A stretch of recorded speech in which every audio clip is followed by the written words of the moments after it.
আমরা কখনো ধর্মের নামে রাজনীতিতে বিভক্তি আনতে চাই না, করব না।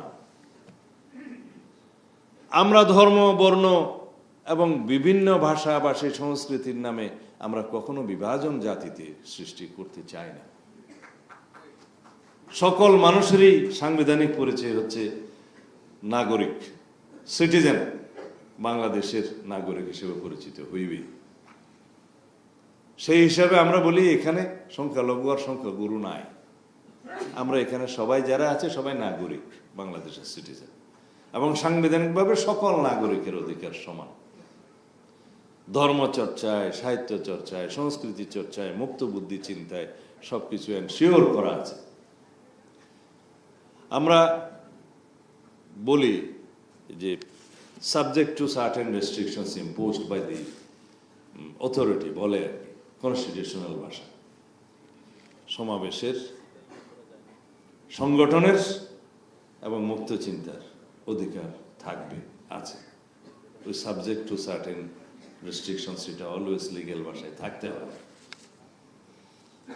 সেটা আমাদের এনশিওর করতে হবে। আমরা এই সুখের দিনে একটি বিষয় প্রায়ই ভুলে যাচ্ছি। অতীতের বেদনাবিদুর গণতান্ত্রিক সংগ্রামের কথা আমরা ভুলে যাচ্ছি। আমরা ইদানিং ফেসিবাদী আওয়ামী লীগের কুকীর্তির কোনো কথাই আমাদের বক্তৃতা বিবৃতি বলছি না। কেউ কি লক্ষ্য করছে এই বিষয়টা?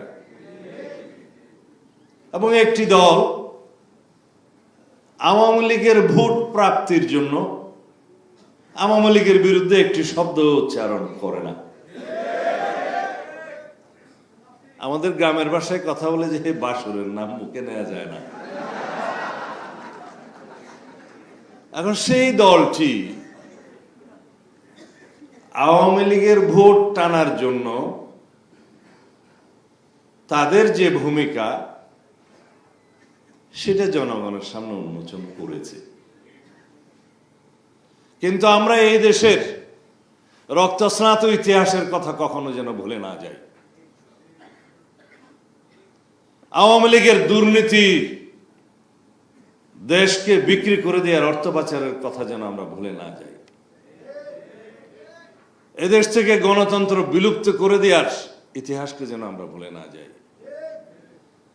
যারা নিজের দেশের নাগরিককে হেলিকপ্টার থেকে গুলি করে হত্যা করেছে, নারী, পুরুষ, শিশু নির্বিশেষে শত সহস্র হত্যা করেছে, গণহত্যা চালিয়েছে, এই ইতিহাস যেন আমরা ভুলে না যাই।